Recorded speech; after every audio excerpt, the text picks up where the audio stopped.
Okay, so today we're going to look at how to use your scraps. So, as many of you know, we actually make tiny scrapbooks and junk journals. So, obviously, you don't use every page.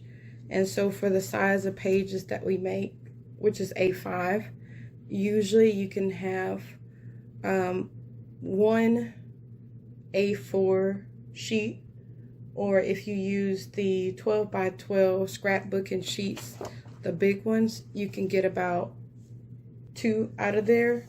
So that usually leaves me with random size pieces, and of those, sometimes when I cast A7 books, you can use these for A7 pages. So what I've done, and it's kind of on the side right now, I'm gonna see if I can lift it, but what I've done is I bought a one of those 3-tier containers for like $3 at a thrift store.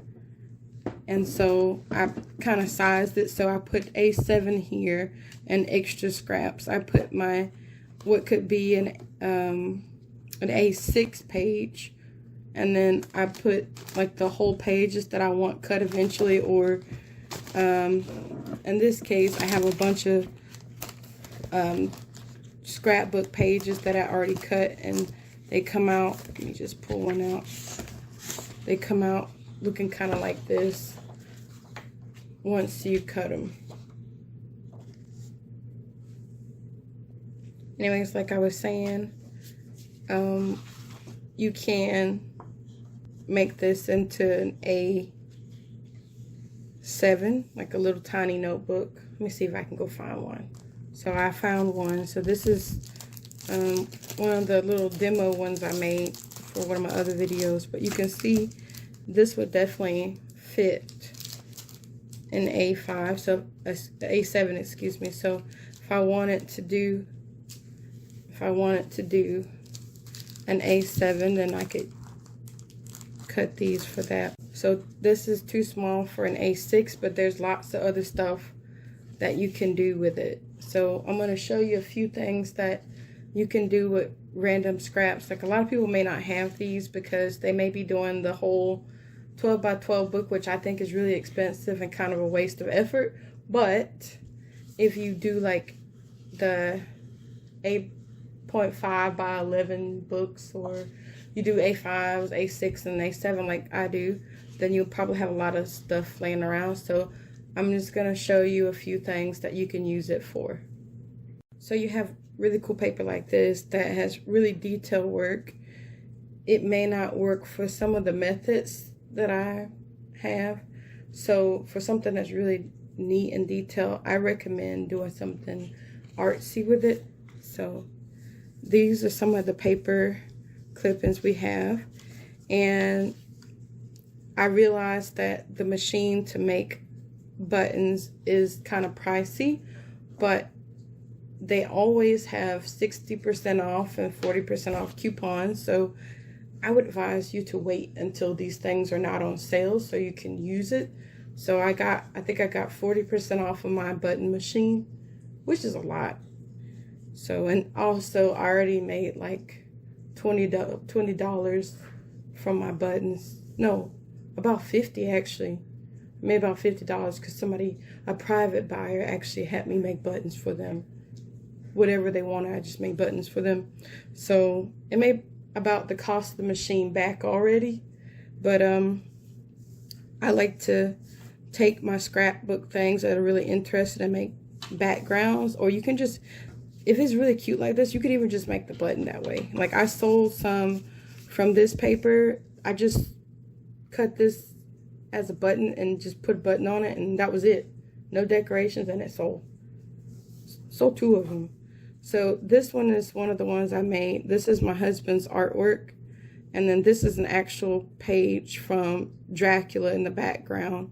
And I got kind of the age paper. And this is all scraps. So after I made my Dracula book, I had this well, this wasn't really a leftover. I actually printed this one for the button size, but I had this extra page and I had some leftover like parchment paper, and I made a button out of it. And this actually isn't even the prettiest one, but this is like my first one trying to do it this way. Then I have this one. This is another picture my husband drew, and this is actually me, but I put some scrapbook paper in the background of it, and then I put holographic paper on top of it, so it's really cool. But this is something you can do with scraps, like, because look how many you can actually make out of this. I'm just showing you how much money you could save and not waste anything. That's 4 buttons. If you sell it for like $2, you made like 50% profit at least, like just easy. So the next thing I want to show you can do with your scraps, I'm going to try to do it live, but I'm not really strong because I'm not. I'm starting to work out, but I started my workout routine again. But this is, let me put my little buttons away. So this is a Sizzix. I really never got this, to be honest with you. Okay, don't judge me. I buy a lot of stuff now for scrapbooking, but this also was like pretty cheap. I caught it on sale on Amazon, but like I never got what people would even do this. It looks so boring. I was like, old people use this to make cards, but I was like, I don't know why anybody would use that. And then I had bought this Halloween one. Let me show you. I just kind of fell in love with the design because I'm weird like that. So when I saw this, I'm like, oh my gosh, I wonder if I could just do this without the machine. Spoiler, you can't. So I saw somebody online with like a rolling pin just going at it, but like I tried it and it didn't work on this one. So I just caved in and saved some money, and I bought the machine like a month later. I had this for a whole month before I got the machine to go with it. But I also asked for my birthday, I just asked for a ton of these things, and they're pretty cheap. It's like, some of them are like $7, some of them are like, for a pack it was like $15, like depending on what you get and the kind of little design. So I wasn't about to buy all that by myself, so I kind of just asked for my birthday present to be this. Okay. Okay, this is definitely not how you're supposed to use it, but this is how we got it to work. Maybe. That's fine. So this is what it comes out looking like. It's pretty cool. Here's some more. You can make a little bridge or whatever you want. I'm sure maybe there's a way to line it up. I don't know, but it's pretty cool. The other We Are Memory Keepers things, and I am not sponsored, but I'm open to it. So this is a word punch board, and I'm throwing words as I move it.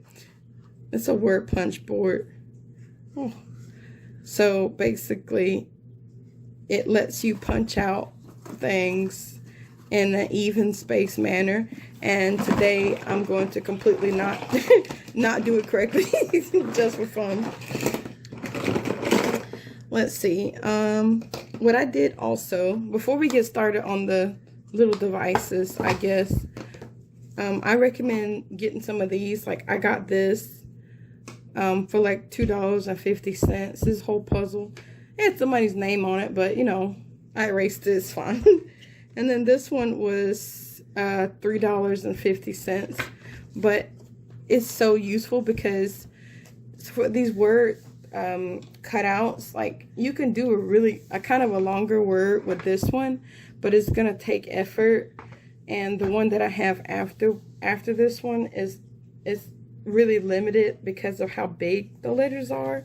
So you want to find something that actually fits on your scrapbook page. Like again, if you're using the 12 by 12s, you probably won't have enough scraps to do all this, but you at least have the advantage of having enough space to do whatever you want in terms of like add-ons. So what you could do, if you got the 12 by 12 books, you could actually save some of the duplicate pages to make ephemera with it.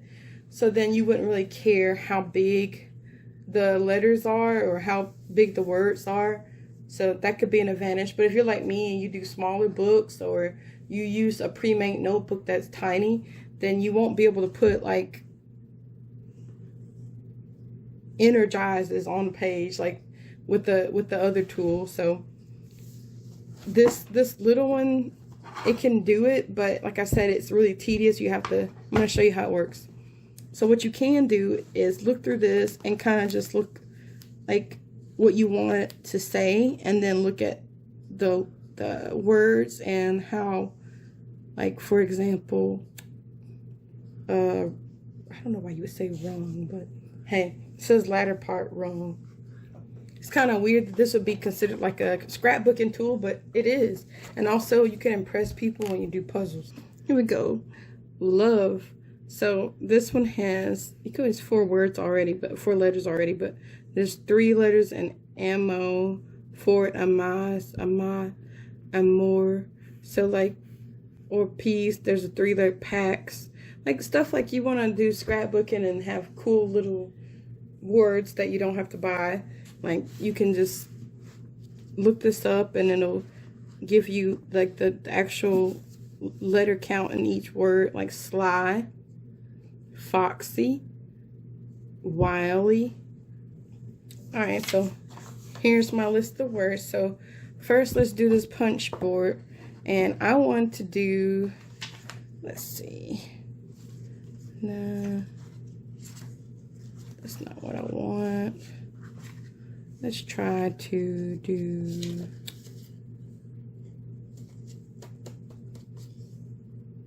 let's do glowing. Okay. Sorry. Let's change this up a little bit. Let's do the this, we're gonna do this first. So I found the rest of it. You sorry. I don't know why he wants to spell this out, but It's gonna do your head. my assistant slash the actual artist wants to use Baldy. So let's find something that looks like, I guess the stars are shiny, I don't know. So we're gonna try, just let you know, it's not, it makes something that's kind of thin. So like look at this. So the main point of this is you put your letters and it evenly spaces the letters for you, and then when you're ready you put your stuff in and you punch it. So then what I'm gonna do, I'm gonna try to slide this in. So concentric. See, this is not even used, but I'm not about to cut it.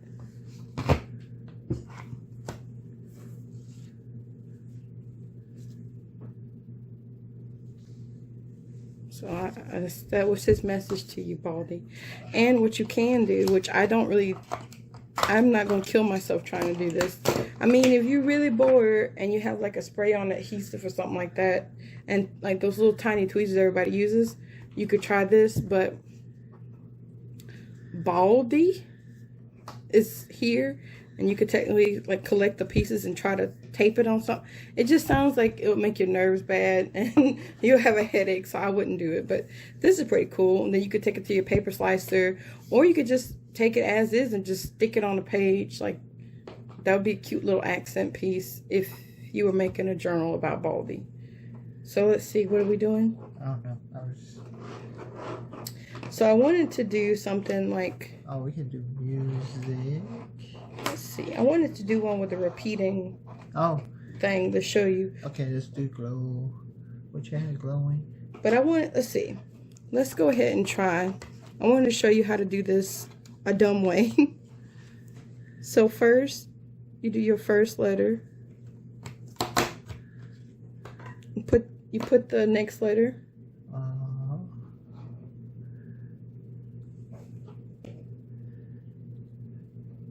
Which is an L. And I don't know where I put it. Let's see. There we go. I'm gonna put it in the same spot. And you might be going, why would you do it this way? Because it's not how the instructions are. Well, because I don't want mine to be spaced out. So if you have, like for example, if I'm making a button, right? And I want to put somebody's name on a button.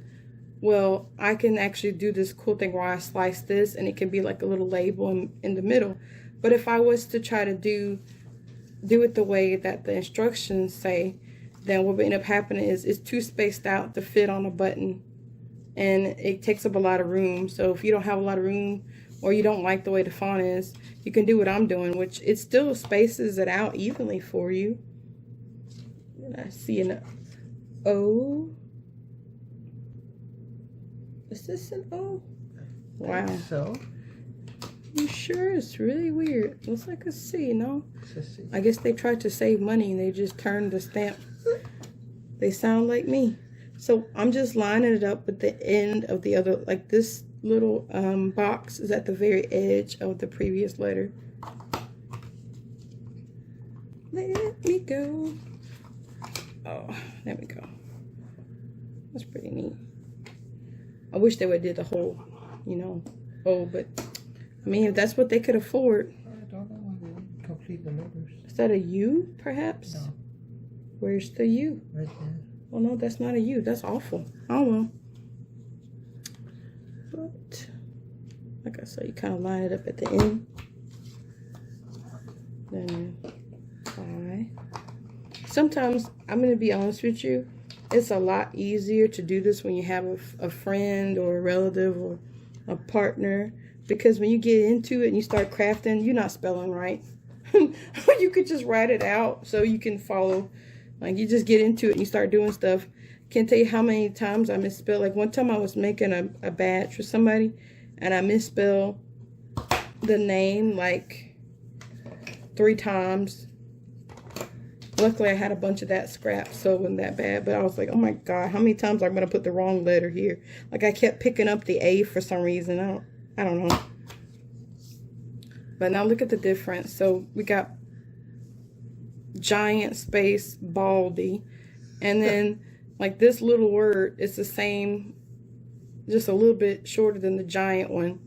Oh, that's really pretty. I like that so much. Wow. So anyways, this is the first. Let's see, I think it might be the first We Are Memory Keepers thing I bought. Pro tip: keep your box, because if you like me, you have cats and dogs and a husband and too much stuff already.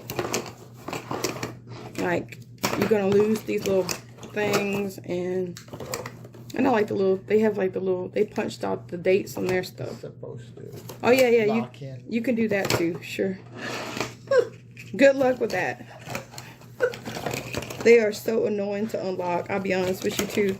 So one thing I don't like about them is, you might be judging me right now, but I feel like they might be doable enough. I think they're doable enough. They can make it. Yeah.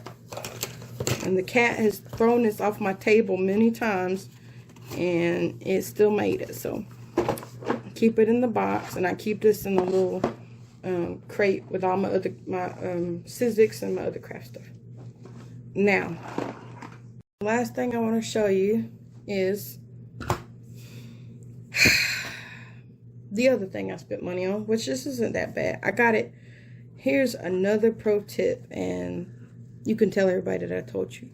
If you're gonna buy something just like that little word punch, try to get it from Walmart, because if you buy these things in a craft store, they just add $10 for no reason. Like that punch thing I got for, I think I got it for, no, it was $15. Oh wow. But in Michael's it's $24. And in Joann's is about the same or more.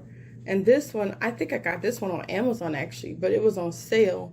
And so it was like 30% off, and it was $15. But if you go to Walmart.com, they have all kinds of little things like this from We Are Memory Keepers. And they usually have them for a lot less than craft stores, because it's not a craft store. Just go on Walmart.com. Okay.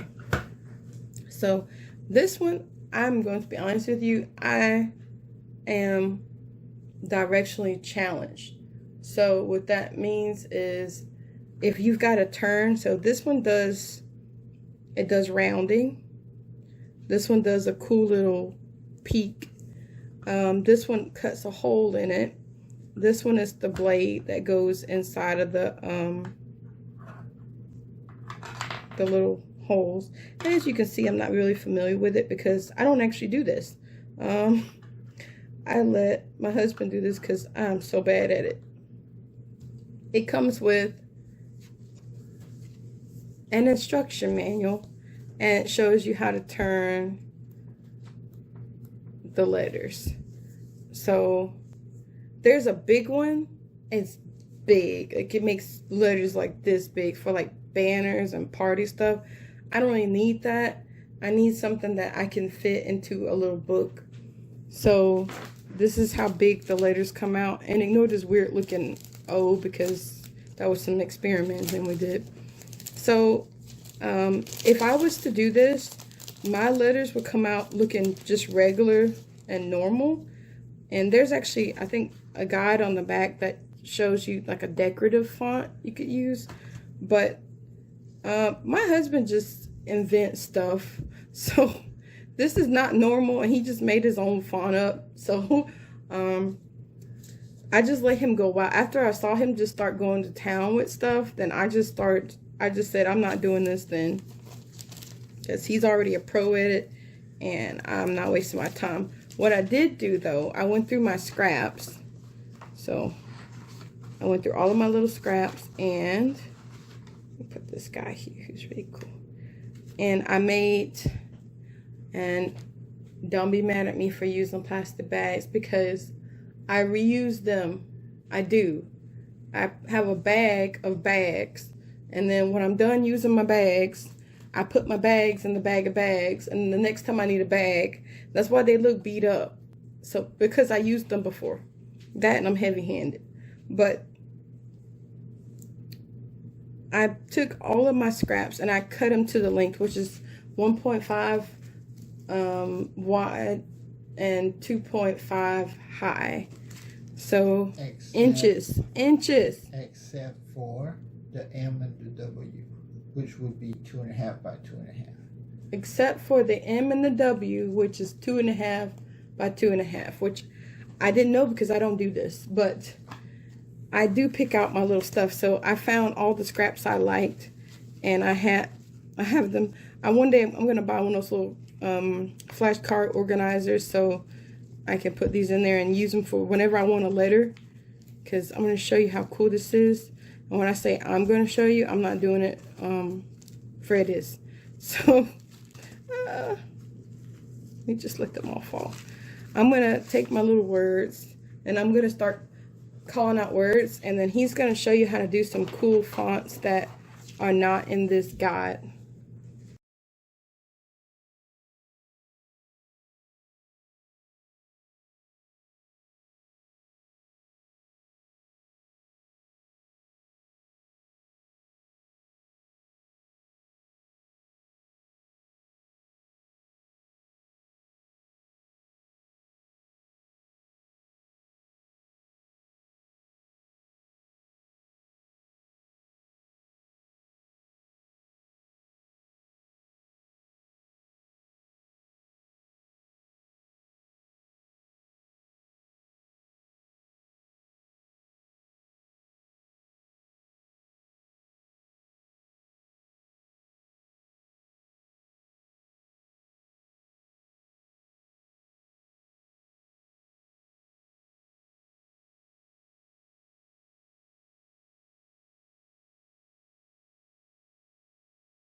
That's more like J. I like it though. Okay. Looks like a snake here.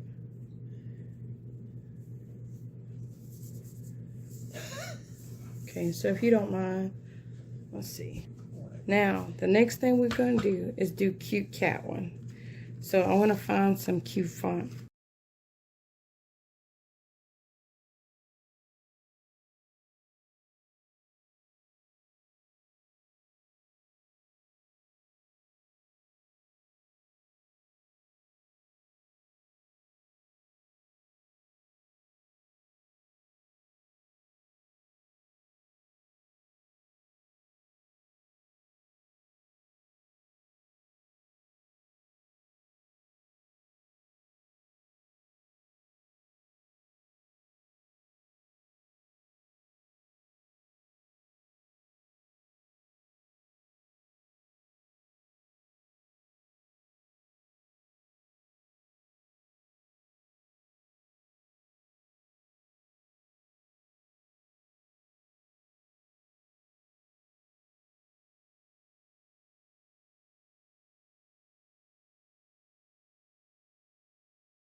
There we go.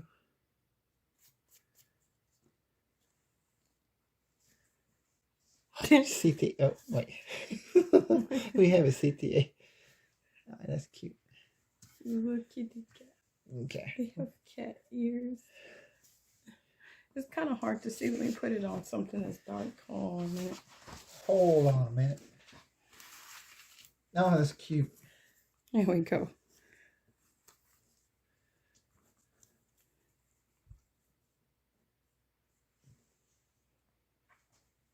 I think it's rather clever and kind of cute. So this was the last thing that I usually do with my scraps. So far we went over, you can make A7 paper, A6 paper. You can make buttons, texture pieces, which is really nice.